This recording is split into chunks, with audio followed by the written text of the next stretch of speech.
Pessoal, então estamos começando aqui mais uma live, mais um programa de entrevistas, Amor na Polis, né? Nosso programa semanal de entrevistas. E é Amor na Polis ou Amor na Urbe, o amor na cidade. O amor aqui entendido em sua dimensão de luz e alegria. Segundo o Talmud, uma fonte sapiencial judaica, a verdadeira vida não é medida pelo tempo que passamos na Terra, senão pelo impacto positivo que nós causamos e nesta nossa passagem e existência. Eu sou Patrícia Tomasquim, pedagoga, psicoterapeuta, capelã civil, pós-graduada pela Universidade Hebraica de Jerusalém em Estudos Bíblicos, com MBA em Gestão e Administração de Políticas Públicas pela FGV do Rio. Sou presidente do Avoda Brasil e conselheira do Conselho Gestor da Contém Amor, a plataforma digital dos conteúdos, produtos e serviços culturais sociais ligados ao amor e aos direitos humanos. E hoje o nosso papo é um papo muito especial. Nós vamos conversar, a nossa live é sobre marranos, descendentes dos judeus que vieram ao Brasil durante a Inquisição. E nós vamos conversar com Felipe Goifman e com Sérgio Bloch, ou Bloch. Eu já vou ler para você. Felipe é fotógrafo, escritor, autor de livros e agora de filmes, que se deu a missão de documentar a presença judaica no Brasil. Além do filme que está apresentando, junto com o Sérgio Bloch, que é cineasta, Marranos do Sertão, é um documentário bem curtinho que nós estamos disponibilizando aqui hoje para vocês. Está produzindo um livro e um filme sobre a imigração judaico-marroquina para a Amazônia e começando a escrever um projeto sobre os judeus gaúchos, é um apaixonado por esse tema. E Sérgio Bloch é diretor e produtor, tendo realizado inúmeros filmes, documentários e séries de TV, entre eles a série sobre rodas, América Latina. Em 2015, Sérgio produziu, roteirizou e dirigiu Na Boca do Povo, série exibida na TV Brasil, que faz parte do projeto Gastronomia de Rua, que é uma das paixões do Sérgio, que busca conexões entre cultura e comida popular brasileira. Em 2017, dirigiu a série Instantes Cruzados, que foi ao ar no canal Curta. E em 2020, estreou o curta O Babado de Toinha, que participou de mais de 30 festivais nacionais e internacionais e recebeu diversos prêmios. E Marranos do Sertão, curta que recebeu o apoio da Lei Aldir Blanc. Em 2021, estreou a segunda temporada de Na Boca do Povo e no momento se prepara para dirigir a segunda temporada de Instantes Cruzados, produzido pela Ocean Films, novamente para o canal Curta. Então, vamos lá. Oi, boa noite, Cecília, boa noite, Marcinha, tudo bom? Vamos chamar aqui os nossos convidados, convidá-los aqui. Para cá, Felipe. E vamos puxar aqui o Sérgio.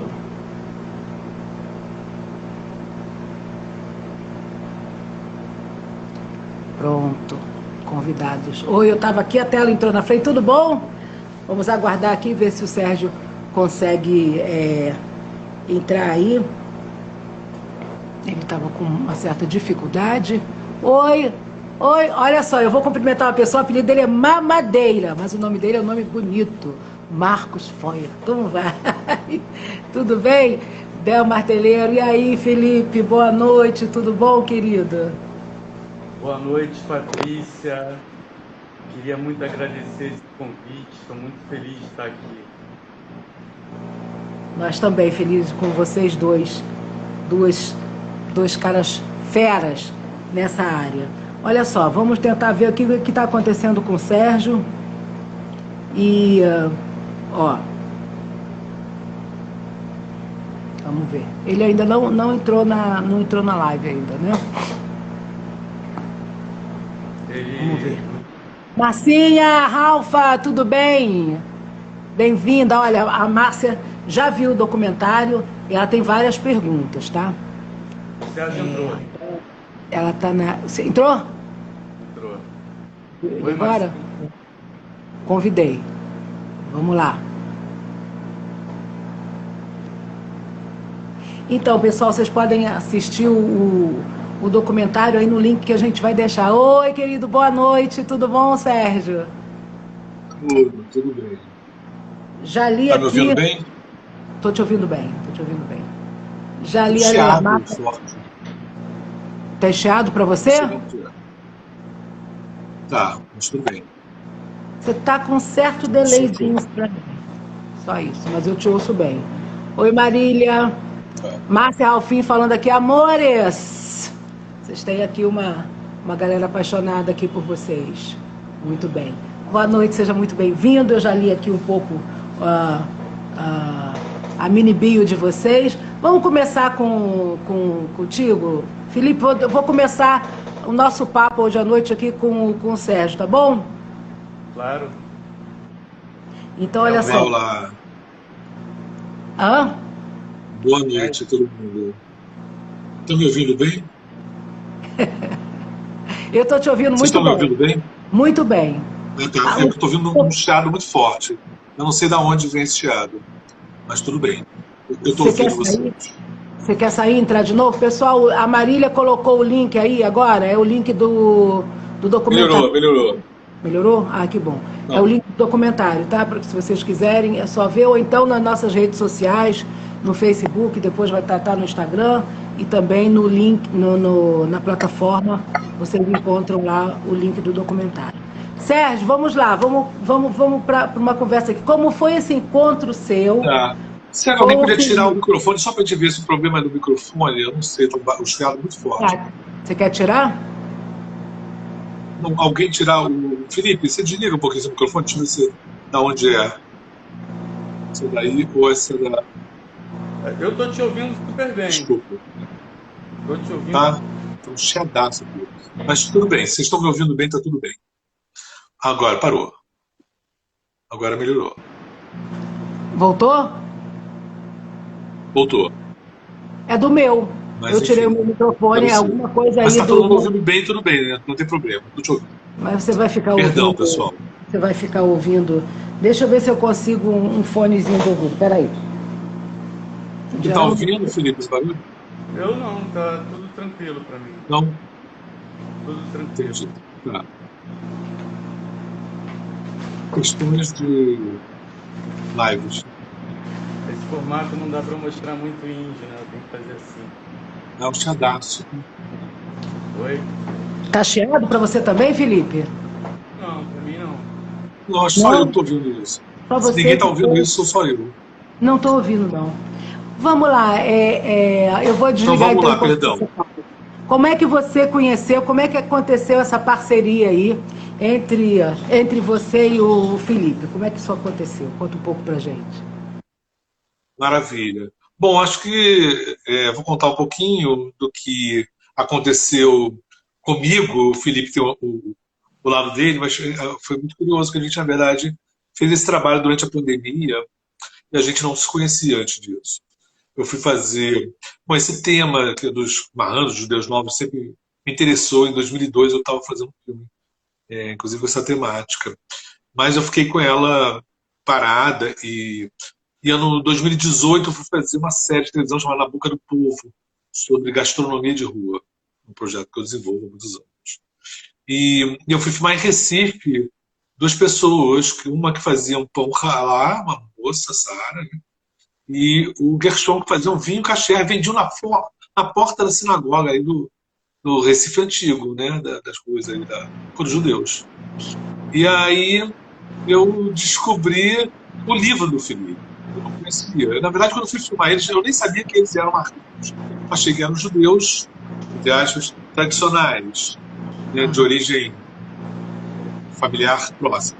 E aí eu descobri que não, que eles eram marranos, e aí fiquei sabendo um pouco mais da história específica deles. E aí eu comprei o livro do Felipe com eles, e fiquei super feliz de conhecer eles. Voltei para o Rio. Quando começou a pandemia e eu não podia filmar, eu falei, eu preciso arranjar material para editar, para fazer uma outra coisa. E lembrei de fazer projeto. E falei, vou falar com o Felipe a respeito de uma figura que me espantou muito, que me causou muita curiosidade, que era o seu Baruch, do livro dele, que está na capa do livro dele. Uma foto linda, por sinal. E aí liguei para ele, para saber do seu Baruch, e ele falou, eu tenho material que eu gravei durante a pesquisa do meu livro, né, que é Em Busca de Sefarad. E aí eu falei, manda aí o material para eu ver. E eram 60 horas de material. E era muita coisa. E eu falei, vamos fazer uma coisa com isso. Vamos buscar. E aí a gente fiz um curta, a gente montou um curta. E aí pintou ali a Aldir Blanc, a gente então botou na lei da Aldir Blanc, para a gente poder terminar a edição e finalizar. E ganhamos, né, a Lei Aldir Blanc. O projeto que o Felipe mandou ganhou. Então a gente pôde trabalhar melhor, editar. Aí pegamos imagens de outros lugares, inclusive. E aí juntamos esse material do Felipe, da pesquisa, com um pouquinho do material da série que eu tinha feito, e com material de arquivo de um filme também, sobre os apoios. E a gente, então, queria apresentar um pouco essa situação aí dos Marcando do Sertão, que é uma coisa tão inusitada, né? Embora a gente conheça a história por alto, a gente não sabe quão longe foi isso, quão no interior, quão no sertão os judeus marranos foram parar, né? É isso, mais ou menos, a história desse filme. E que me deu muita alegria, acredito que eu também, porque ele fala de uma realidade que nos interessa abordar, né? Que é essa coisa de identidade judaica, que ela pode vir de vários caminhos, de várias maneiras diferentes. Fala aí, Felipe. Boa noite ao pessoal que está aí dando boa noite. Iria voltou, legal, bacana. Carinho aí para todos vocês. A gente está aqui entrevistando o Sérgio Bloch e o Felipe Koifman hoje. E a minha pergunta para vocês dois, mas agora direcionando para você, Felipe, antes de você contar muito sobre o filme, é por que esse interesse? Porque vocês são dois judeus de tradição ashkenazi, né? De uma outra corrente judaica, digamos, né? E são dois ashkenazim que fazem um documentário sobre os judeus marranos, que tem uma origem ali da Península Ibérica. A professora Cecília Fonseca está aqui na live, eu até entrevistei a Cecília. Cecília escreveu esse livro, olha aqui, ó, Os Caminhos de Sefarado. Tá vendo? Uma língua e suas histórias. E ela faz também uma trajetória. Tem esse outro livro aqui também, que eu não sei se vocês conhecem, olha, que se chama, é um livrão assim que eu ganhei da minha sogra, que se chama Bandeirantes Espirituais do Brasil, que vai falando de toda a trajetória deles. Mas como é que você se interessou por esse tema, por essa temática? Produziu um livro belíssimo, com muitas fotos, né? E acabou aí nessa parceria com o Sérgio, com um documentário. Então, primeiro é uma questão minha mesmo, né? Da minha pessoa, que é a investigação do judaísmo. Eu faço isso desde que eu nasci. Minha leitura sempre... Eu não li só isso, mas sempre se centrou, né? Como segunda geração no Brasil. Minha mãe, ela é uma sobrevivente de guerra, né? Que nasceu na Romênia, depois foi morar em Israel. Então, eu sempre fiquei muito... Sempre fui impactado, né, com essa questão de eu ser judeu. E, ao mesmo tempo, na minha formação fotográfica e jornalística, eu queria achar um tema da minha aldeia para transformar num assunto universal. E quem eu sou? Judeu, brasileiro, né? E o que diferencia um judeu brasileiro dos outros judeus? E aí eu morava na França, tentando fazer um mestrado, fui para Portugal. E aí, na casa do meu ex-sogro, tinha um livro chamado Os Judeus... Cristãos Novos no Século XX, um livro escrito pelo Samuel Schwartz, que era um engenheiro polonês que morava em Portugal nos anos 1930 e tal. E acho que a partir desse livro foi iniciado um resgate, né, do que existia de judaísmo em Portugal, né? Através, acho que desse livro, foi angariada uma verba para construir uma sinagoga no Porto, uma sinagoga maior do que a população de judeus em Portugal, né? Isso é curioso, mas a história da Inquisição a história da formação do Brasil, ela pode ser contada através da vinda dos cristãos novos, né? Porque antes dos portugueses, digamos, cristãos velhos, terem interesse pelo Brasil, o Fernando de Noronha ele arrendou terras em Pernambuco, acho que em 1502. Nessa época, Portugal tinha olhos para as Índias Orientais, não para cá. Então, quem começou a explorar o pau-brasil e depois o açúcar foram os cristãos novos, judaizantes, que aqui começavam a construir as chamadas esnogas, né? Isso tudo demorou 150 anos até a saída dos holandeses, né? Então, quando os holandeses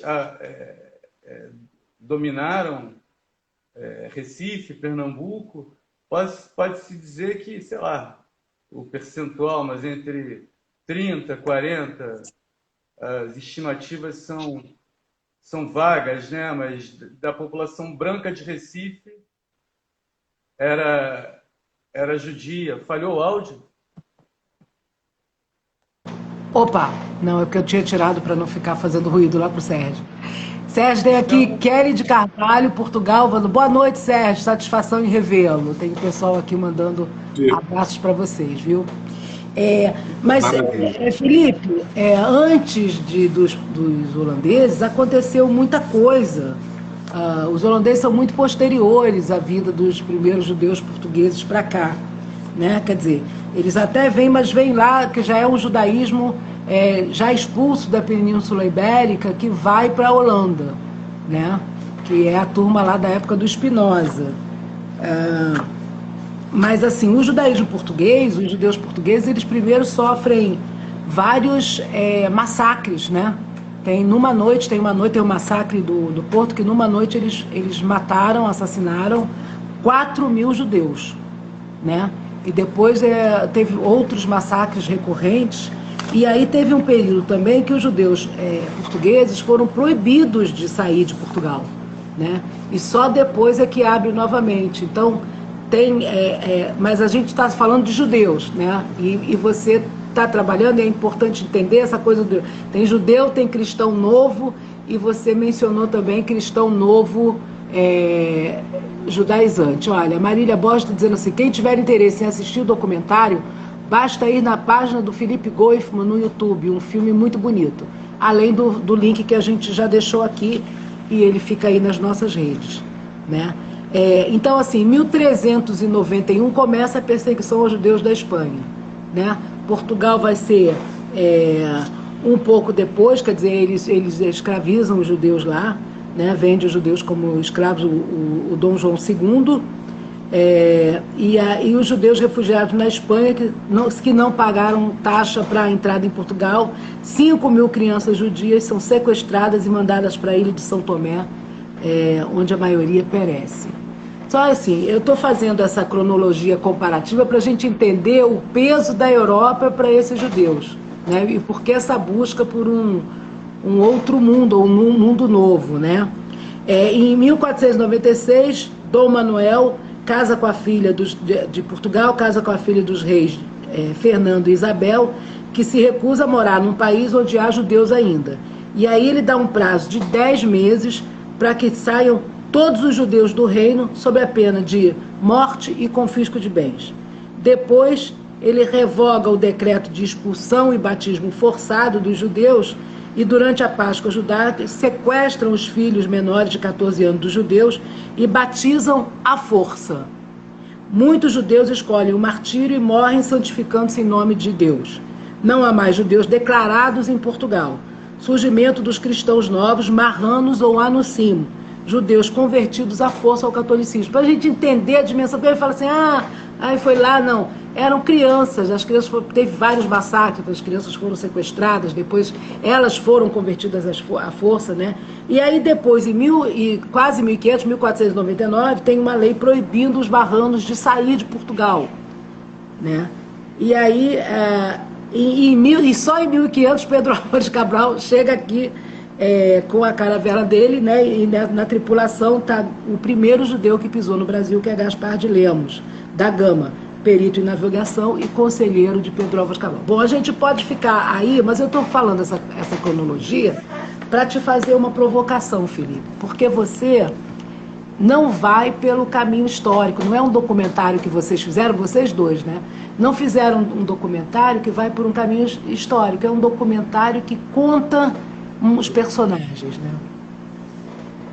Na verdade, o filme não é sobre a história da Inquisição, é sobre pessoas que, acreditando ser descendentes, ou provando, inclusive, em muitos casos, ser descendentes desses judeus que vieram na Inquisição, retomam seus rituais, né, porque na medida, a grande maioria já era no ambiente católico, né? Muitas pessoas têm esse registro, né? Tinham perdido esse fio, né, da memória. E elas têm uma necessidade, uma vontade muito grande de retomar essa origem. Né? Eu acho assim, tem uma curiosidade sobre o Baruch, por exemplo, que é assim, eu chamaria de um grande personagem do filme, né, porque ele traz um pouquinho esse ar desse judeu histórico mesmo, bíblico. Né? Ele parece um cara saído do Antigo Testamento. Né? Ele se vê, né, nesse lugar assim também. Né? Esse judeu um pouco que está no Antigo Testamento, que é bíblico, que é imaginário também, né? Porque o judeu somos nós, né? Nós, os judeus. Mas há uma vontade, quando ele resgata, ele se resgata lá atrás. Ele não pode procurar as identidades judaicas nesse mundo conturbado que a gente vive, onde tem judeus de todo tipo, judeu de direita, judeu comunista, judeu gay, judeu, né, de todos os tipos, que não crê em Deus, tem todo tipo de Deus. Mas ele vai buscar esse Deus que vem de um lugar imaginário. Eu acho que isso que é curioso, eu acho. Os outros, talvez menos óbvia, mas também buscam um judaísmo que está muito ligado a uma coisa atávica, né? Se me memória atávica. É muito legal isso que eu acho que é o valor desse documentário que vocês fizeram, né? O Felipe provavelmente vai contar um pouco mais, que isso é uma coisa também do Felipe, mas ele traz alguma coisa que é essa relação com o passado primevo, né? É quase, se a gente contar em tempo, a gente pode ver essa dificuldade também em relação às identidades, né? E uma coisa meio nostálgica com os negros, né? E as diversas etnias negras que vieram de África e perderam de alguma forma esse elo, né? Obviamente não é a mesma coisa, mas eu achei muito interessante que vocês contassem a história a partir desse resgate desse senhor e de outros que estão lá, né? E com uma coisa bíblica, assim. Fala, Felipe. Felipe está calado hoje. O que aconteceu? Não, então, o cinema ele tem essa coisa da magia de encontrar um personagem, né? E o Sérgio, como meu parceiro no filme, acho que é isso que é o que capta a atenção dele, é o que pescou, né? Que ele ficou atraído pelo personagem por uma história que acaba sendo uma história subjetiva, né? Mas isso é a própria magia do cinema de eu encontrar isso. Mas a minha pesquisa, ela, né, que como o filme eu faço em paralelo a um livro, né, que eu capto, eu escrevo um projeto de livro no que era a Lei Rouanet, né? O filme ele vai junto e agora que eu estou pensando em escrever os projetos para aprovar em lei. Mas a minha pesquisa é uma pesquisa histórica, antes de tudo. Então, ela acaba seguindo também essa tua cronologia. A gente tem que saber que em Portugal aconteceu todo esse fenômeno e era assim, o processo da Inquisição e a proibição do judaísmo em Portugal tem várias fases diferentes, né? Tem todas essas que você falou, tem fases que os cristãos novos são proibidos de casar com cristãos novos. Eles têm que casar com cristãos velhos. Daí disse que todo português tem uma costela judaica, né? E aí toda essa população... eu estava vendo uma entrevista do Lira Neto, né, há pouco tempo, né, no Comparado. ele falando da construção dos personagens do livro dele, né, que ele lançou agora, está fazendo um sucesso, e toda a relação entre os judeus que estavam em Amsterdã com os parentes deles que tinham ficado em Portugal. Em Portugal eles ficaram como cristãos, eles praticavam um criptojudaísmo, né, que é esse judaísmo em segredo, também chamado de marranismo, mas sempre com perigo de serem denunciados o tempo todo. Então o Brasil era um lugar onde, no Brasil só tiveram 2 visitações da Inquisição. Então era muito mais fácil você judaizar, digamos assim, né? Então todo esse processo que aconteceu no Brasil, há pouco tempo foram encontradas mikvot em Salvador, no Pelourinho, né, que era a capital do Brasil, Recife, né, como outro lugar de exploração inicial, né, que rivalizava com Salvador. Tinha uma população... Sérgio, só explicar para... desculpa.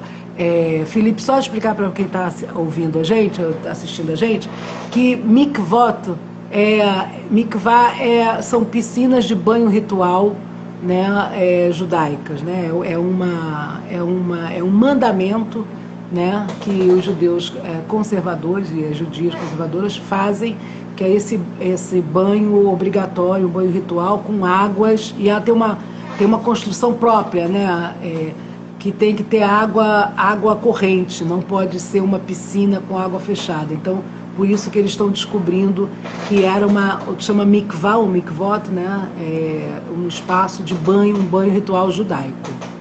Segue aí. Só que, ó, Mystic Poet, grande Sérgio Bloch, saudações, Michel Suzano, aí tem aqui, ó, várias pessoas dando boa noite, beijos para vocês. Israel.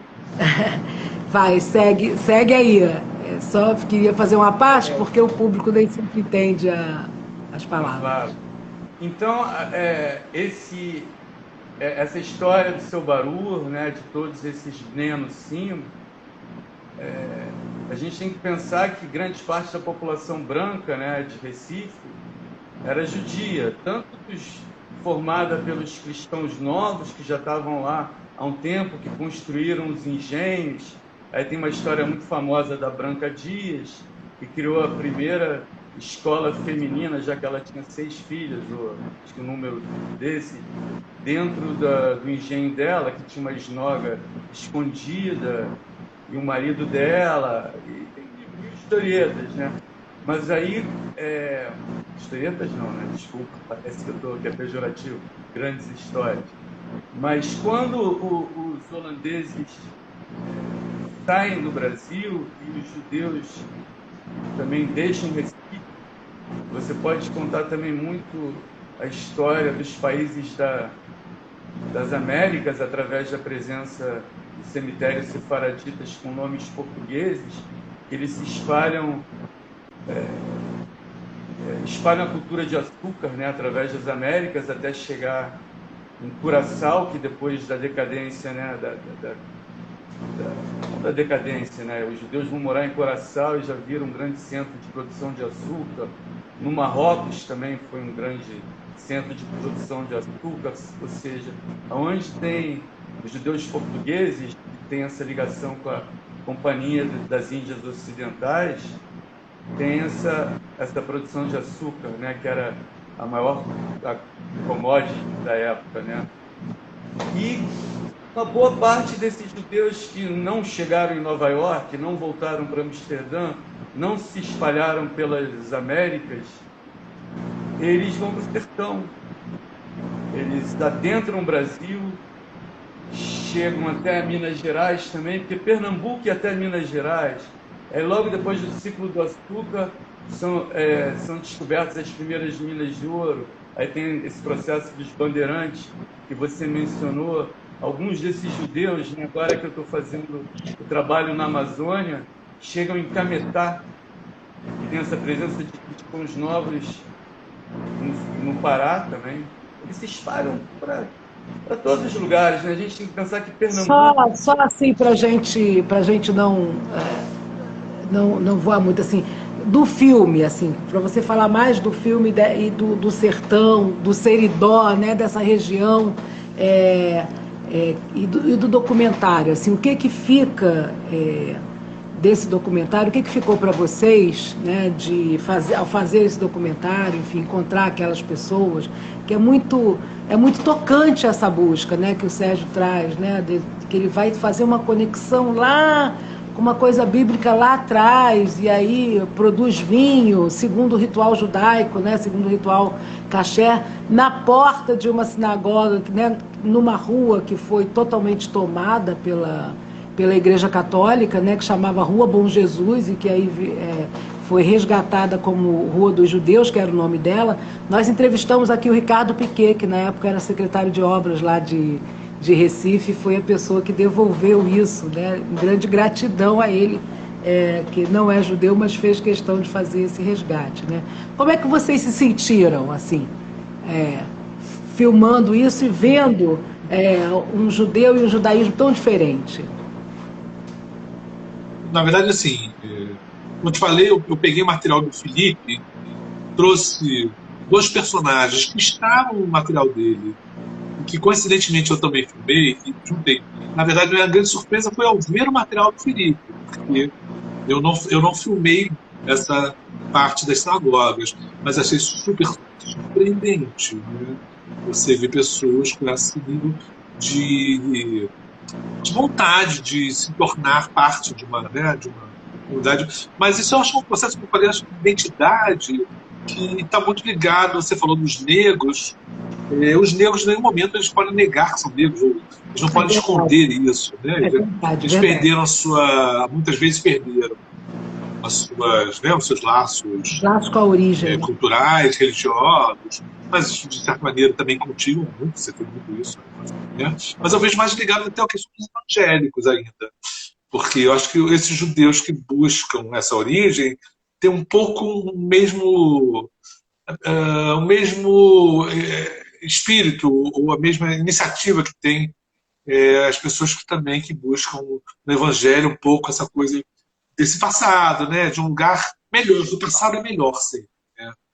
O passado é idealizado, um lugar que não tinha conflitos, que não tinha, né, que não tinha problemas, que não tinha, né, uma fantasia de que o passado é um lugar idealizado, né? Então acho que os judeus, assim como os evangélicos, buscam um lugar confortável, que traga essa segurança do passado como um lugar que era melhor do que hoje. Então eu vejo um pouco quando eu ouvi o material do Felipe, me surpreendeu muito primeiro, porque eles são muito mais judeus que os judeus, né? Diga mais real que o rei, eles são mais judeus que os judeus. Eles fazem. Eu, por exemplo, sou um judeu nulo, eu não faço ritual nenhum. Eu acho que tem uma coisa interessante. Isso me faz um judeu de outra maneira, mas eu sou judeu também. Eu não sei o que Felipe acha, mas vendo assim, porque nós somos uma etnia, somos um povo, né? E muito recentemente uma religião, né? Muito recentemente uma religião, mas a gente não pode ser resumido a uma religião. E de alguma forma tem uma certa coisa assim com a religião. A gente faz alguma coisa lá em Pêssar, vai na sinagoga, quando faz e tal, mas não tem esse desejo. É muito interessante ver em contraposição a isso, essas pessoas que ficam buscando, né, e querem fazer, quer dizer, ele resgata um processo também gastronômico, depois a gente conversa aí, porque essa é a tua praia, Sérgio. Mas como é que é isso?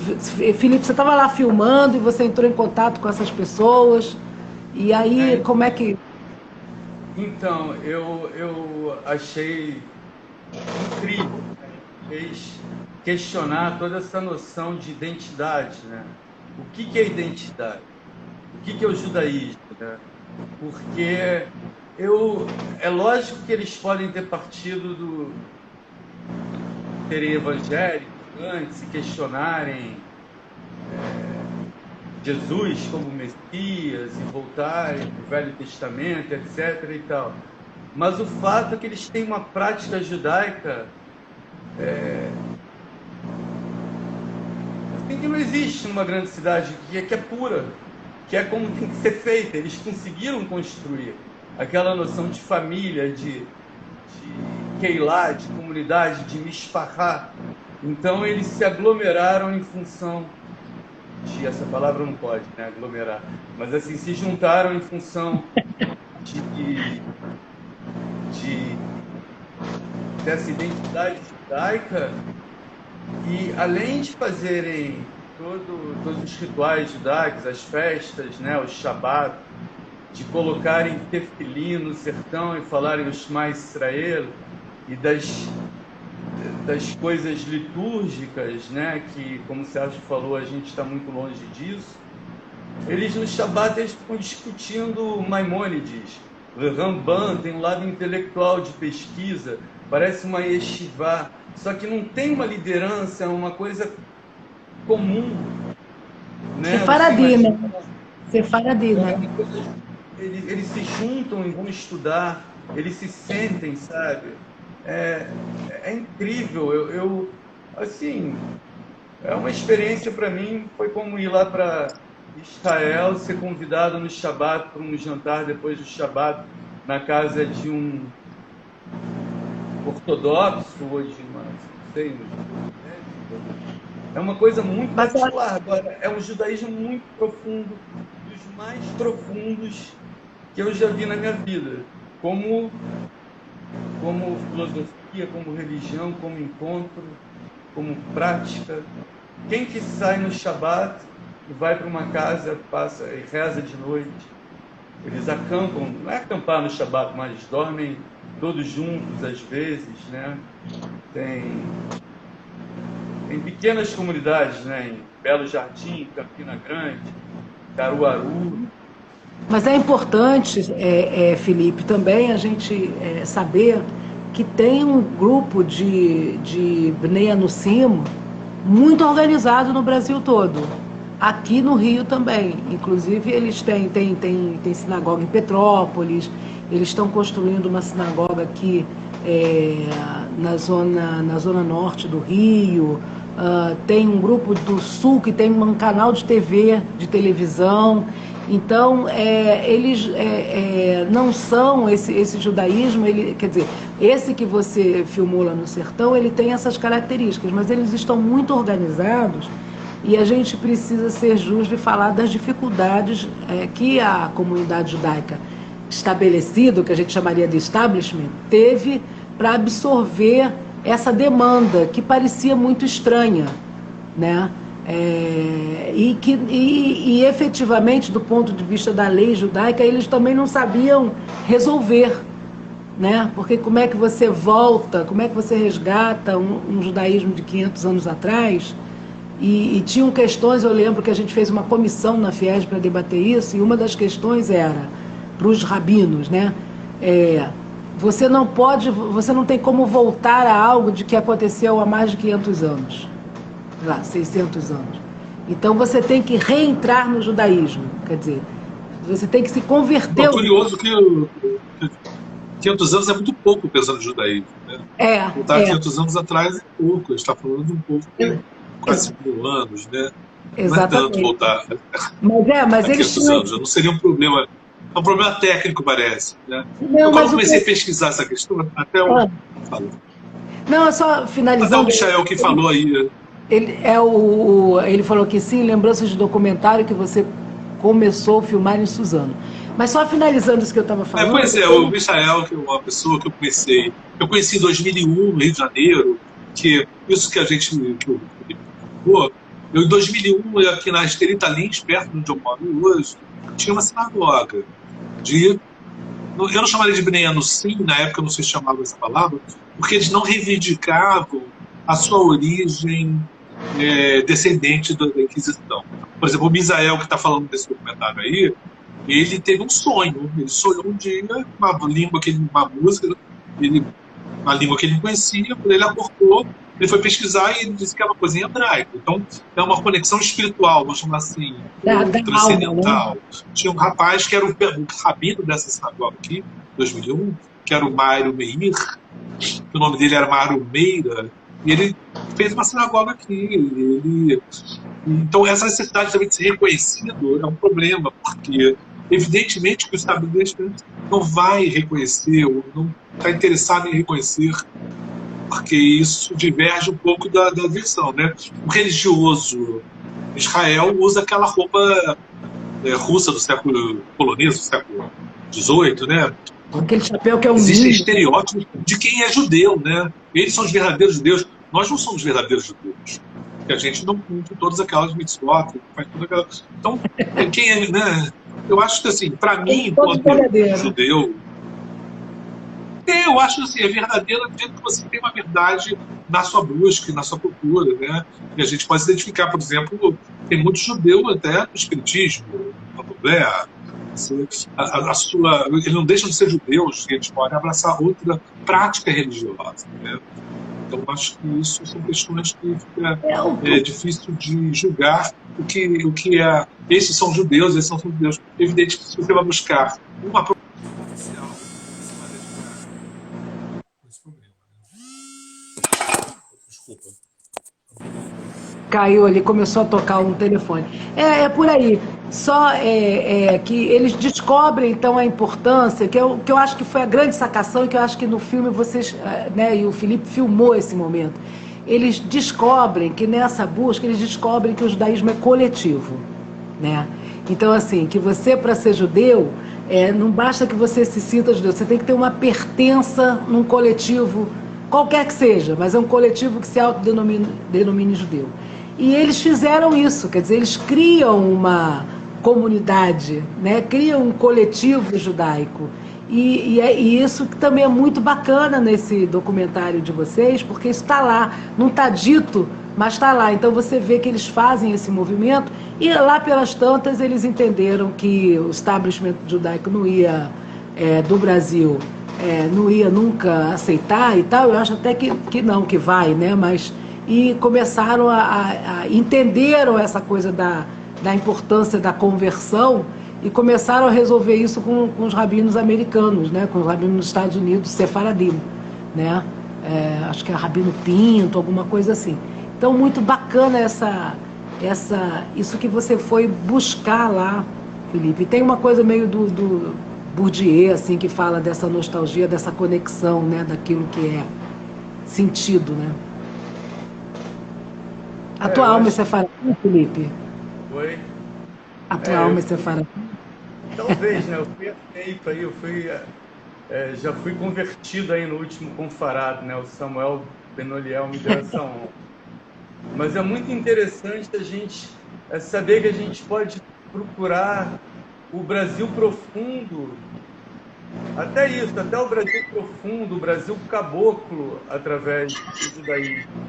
Né, que o judeu ele está aí na formação do Brasil caboclo, assim como o índio, o negro e o branco que veio para cá, que é em grande parte judeu, né?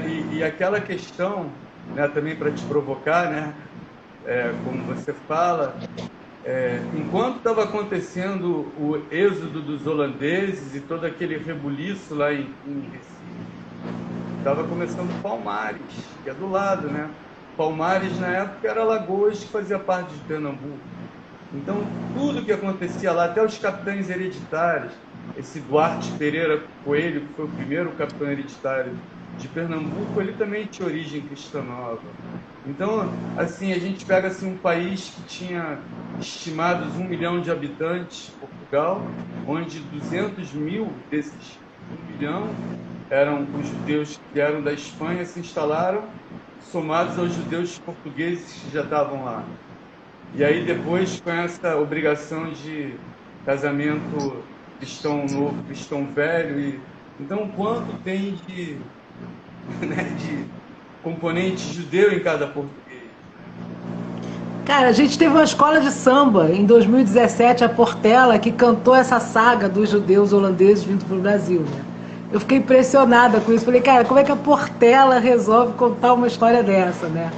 E aí eu desfilei na Portela, né? E uma galera aí desfilou, né? E aí a fantasia era de senhora de cana-de-açúcar. Assim, um troço... Mas, enfim, é o Brasil, né? Que tem essas coisas todas. Vamos falar um pouquinho com o Sérgio. Conta pra gente essa sua... esses seus caminhos aí pela gastronomia. Você falou do vinho caché, mas enfim, mas você tem um programa, né, que está passando novamente aí. Eu tenho um trabalho, na verdade, quando eu encontrei o Gershon e a Sara vendendo, foi porque eu estava fazendo uma série sobre gastronomia de rua pelo Brasil. E a pesquisa tinha apresentado essas duas pessoas aí que vendiam. E eu não sabia que eles eram marranos, nem sabia das histórias marranos por alto, por causa do Estrela Oculta do Sertão, né? O filme lá da Luísa Valente e da outra lá, esqueci o nome dela. Mas isso já me apontava. Mas como eu estava falando, eu já tinha umas pessoas no Rio de Janeiro que eu tinha feito contato, que se descobriram judeus por caminhos diferentes. E uma das pessoas, inclusive na época que eu pesquisei, era uma senhora que eu liguei para ela.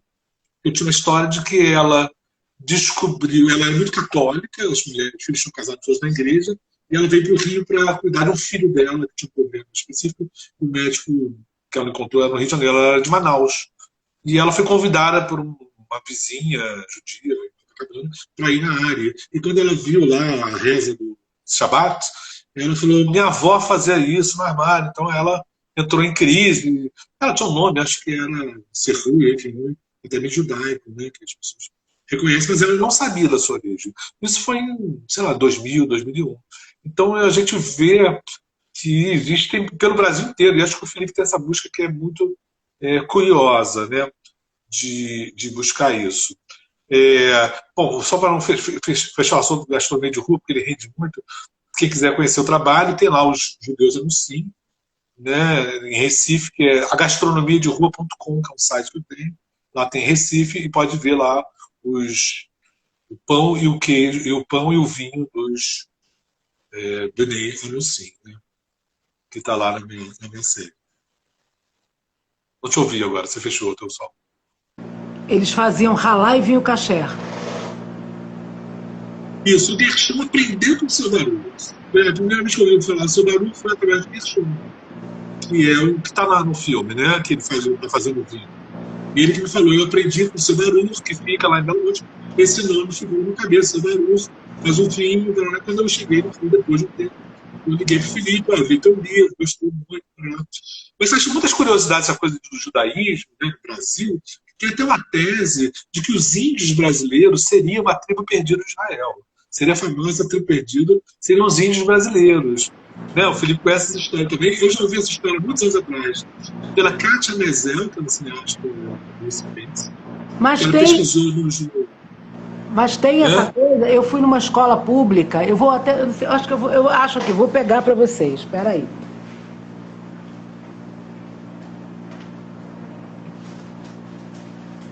É porque tem uma história de que a Kátia Mezel, pesquisando lá no Tombo, lá na Torre do Tombo, tinha um processo da Inquisição de um judeu que dizia que todo dia ele tinha que ficar na beira de um rio e viam 3 índios na canoa, cada dia 3 índios diferentes, e eles vinham discutir com ele o Velho Testamento em hebraico. Isso é um dos processos da Inquisição.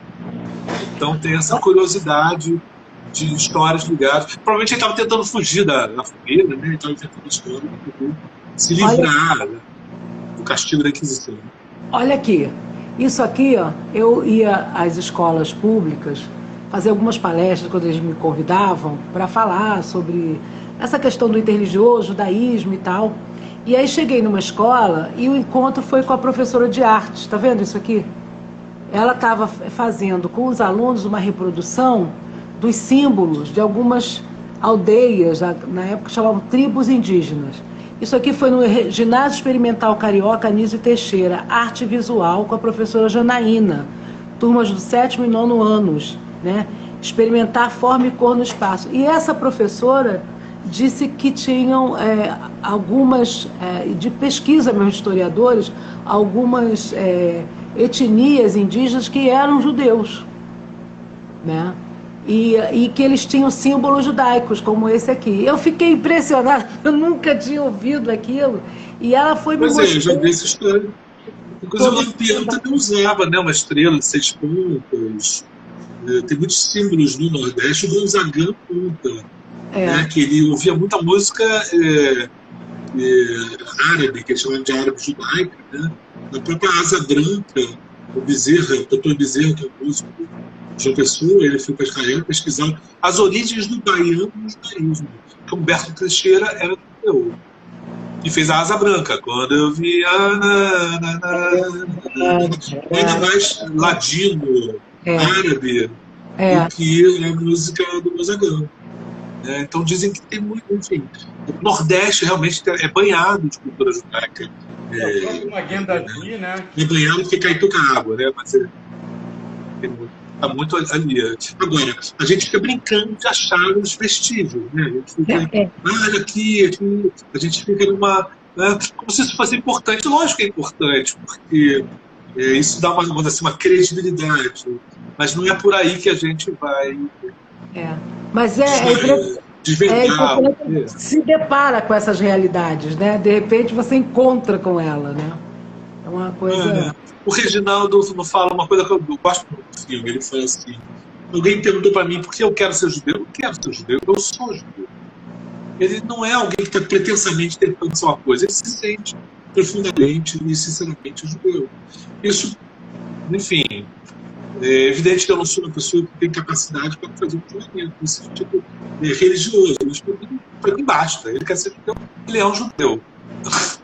Evidente que, diferentemente do evangelho, que basta crer em Deus, você tem que estudar, porque o judaísmo exige um certo grau de entender a cultura, né? Ela é complexa. Não somos o povo do livro à toa, né?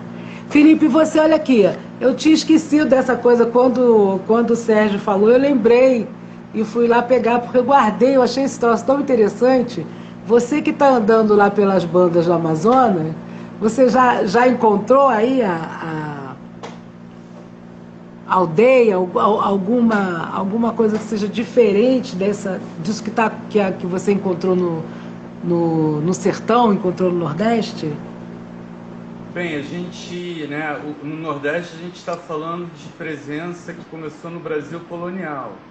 E a presença judaica no Brasil independente, ela começa na Amazônia. Né? O judeu Isso. que vem para cá como judeu livre, ele vai para a Amazônia. Vai para a borracha? Tanto os judeus marroquinos, como estudando a história, até os judeus da Alsácia e da Lorena, que vieram para o Rio também, depois voltaram, isso tem a ver com a guerra. Eles foram para a Amazônia também, que era lá que estava bombando na época, né? Depois foi a borracha, mas já no começo sei lá, dos anos 1800, esses judeus marroquinos começam a ir para a Amazônia e vão casando com as índias, né? Porque eles vão sem as mulheres, né? Mas voltando para a história, essa história que a gente estava falando, assim como um todo, para mim tem a ver com a apropriação da história, com a narrativa. Como você vai... Você pega, por exemplo, aquele livro, Rouge Brésil, né? Que fala dessa interação dos franceses aqui, né? E da guerra do Rio de Janeiro entre os franceses e portugueses, né?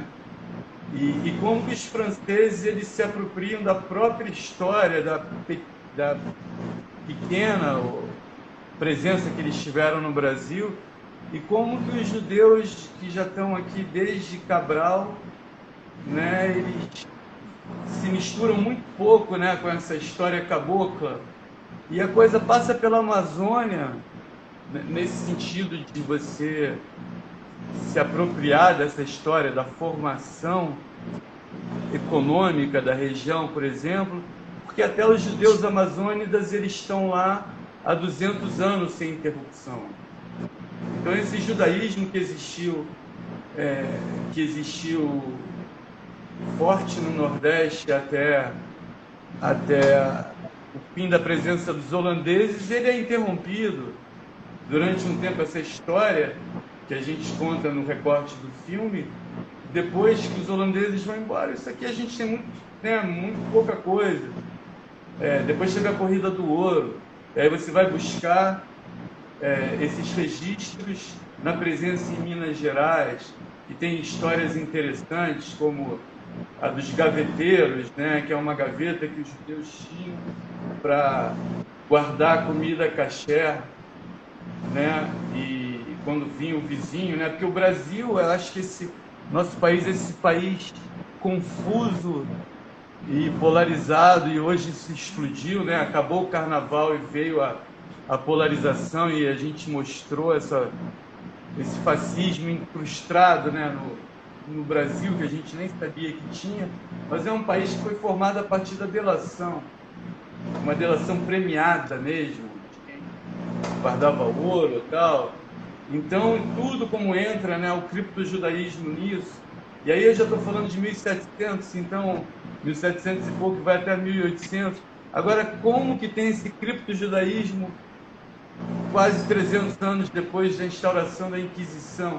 Como que ele resiste até nos portugueses que vêm para o Brasil e vão procurar ouro, né? E como que isso durou todo esse tempo? Que faísca, que fogo é esse que tem, né? Essa coisa identitária, que é a Torá, é o senso de etnia, o senso de povo, a vontade de ser uma nação. O que tem? Qual é por que querer continuar judeu com o mundo inteiro pressionando para você se converter? E você já tinha sido até convertido, mas você nunca foi internamente. Então, eu acho que esse fato de você nunca... Porque não é verdade isso que eu falo, que as pessoas buscam esse retorno em função de apenas conseguir o passaporte português ou imigrar para Israel. Não é, tem todo um processo de busca de quem sou eu, isso é muito sério. Quem é quem para dizer para o outro que isso é um interesse econômico, ou que eu, sabe, cada as pesquisas, as pesquisas dizem que no Brasil Império, a cada 6 brasileiros, 1 era judeu, quer dizer, a cada 5, o sexto era judeu, né, que é uma proporção muito grande, né, 1/6 da população brasileira no Império era judaica, né. Eu não consigo imaginar isso, né, e aí esse livro continua falando dessa coisa das gavetas e algumas tradições de por que brasileiro faz faxina na casa às sextas-feiras, né? Ninguém sabe explicar esse fenômeno, né? Mas é um fenômeno, todo mundo prefere fazer na sexta-feira. Dizem que é alguma coisa de um resquício do Shabat, né? De limpar a casa para o Shabat, ou de não apontar a estrela, né? Porque dessa coisa da delação que você traz, Felipe, dizer, não, porque se as crianças ficavam vendo as estrelas para ver a hora que entrava o Shabat, né? E aí os delatores ficavam de olho ali para ver quem é a criança que estava contando estrelas, para descobrir que a família era uma família judaizante, né? Em Portugal criaram a alheira, né, que era uma linguiça toda de pão e alho para se passar por linguiça, porque eles tinham o hábito de pendurar as linguiças na porta. Então as casas judaicas não tinham linguiça, porque a gente não comia porco, né? Então eles criam a alheira, que depois virou um prato, né, hoje em dia até ela tem carne, mas ela originalmente era pão e alho, né? Então, eu acho que é interessante essa busca e como é que isso vai acontecendo. A gente está caminhando para os nossos minutos finaizinhos aqui da nossa live. Então, eu vou passar para vocês a palavra, agradecer muito a vocês, o carinho, foi um papo super bom. Deixar para vocês aí falarem o que quiserem, o que vocês vão fazer, o que querem, estão fazendo, como é que... Enfim, a mensagem que vocês quiserem deixar. E, pessoal, o link está lá. Está aqui, a Marília colocou aqui o link para assistir o documentário, vocês podem achar no Instagram da Contém Amor, no Facebook e também na página do Felipe, né, Felipe? Quem quiser assistir o filme, não sei se Sérgio também tem um link ou se olha na página lá do Felipe. Tem na página do YouTube da Abas Filmes, que é a minha produtora. Mas no Face também tem a página da Rádio Sertão, lá tem um link para o filme. Como é que é o nome da página? Da produtora? É Marranos do Sertão, no Facebook. Tá. E a minha produtora é Abas Filmes, com 2 Bs. Abas filmes no YouTube. Tem uma página não, tem um canal, né, da Abas Filmes. Tá. Bom, eu vou encerrar antes do Felipe, deixar o Felipe fechar aí. Eu só vou dizer que acho que essa coisa que você perguntou ao Felipe sobre se ele encontrou alguma tribo indígena com resquícios. Muitas narrativas do início da criação do mundo de grupos indígenas se assemelham muito à criação. Tem os Axanim, por exemplo, falam de um Deus que faz um homem de barro, e tem muitas que falam da travessia do rio. Enfim, você pode encontrar paralelos, evidente que, junguianamente falando, você pode achar que todos vêm do mesmo lugar, tanto os judeus quanto os indígenas. Mas que você pode encontrar também vestígios, muitos relatos indígenas, que você pode encontrar paralelo com a narrativa judaica também, da criação do mundo. Eu acho isso curioso. É apenas uma curiosidade, como eu estava contando, na Inquisição tem casos de pessoas que sofriam processos e talvez na tentativa de se livrar e diziam essa história para os índios brasileiros dessa pessoa perdida. Isso é muito curioso. O judaísmo é tudo isso. Vai fundo, Felipe, vai lá. Tem aqui, entrou aqui a secretária Mariana Rocha, que é lá do Mato Grosso do Sul, que faz um trabalho belíssimo lá com as aldeias indígenas, secretária de Juventude da cidade de... Como é o nome da sua cidade, Mariana? Tá aí a Mari. E a Kelly de Carvalho mandando um grande abraço. Alguém mandou um beijo para o Gui. Abraços no Gui. Então, está aqui dado os últimos recadinhos que eu consegui enxergar aqui. Vai, Felipe, que a bola é tua. Então, isso não é historicamente comprovado, né? Eu prefiro ficar na história, né? Que a gente possa documentar. Mas os judeus sempre foram navegantes, né? E vizinhos aos fenícios, que isso não é fato comprovado, mas tem várias lendas, histórias e livros que falam da presença fenícia, né, na América muito antes de Colombo ou Cabral. E os judeus navegavam com eles, eram vizinhos. Eles tinham um modelo civilizatório mais organizado, uma religião organizada com o povo do livro. Então, a gente pode imaginar que eles tiveram algum encontro com os índios, sei lá, século V, século VI, século...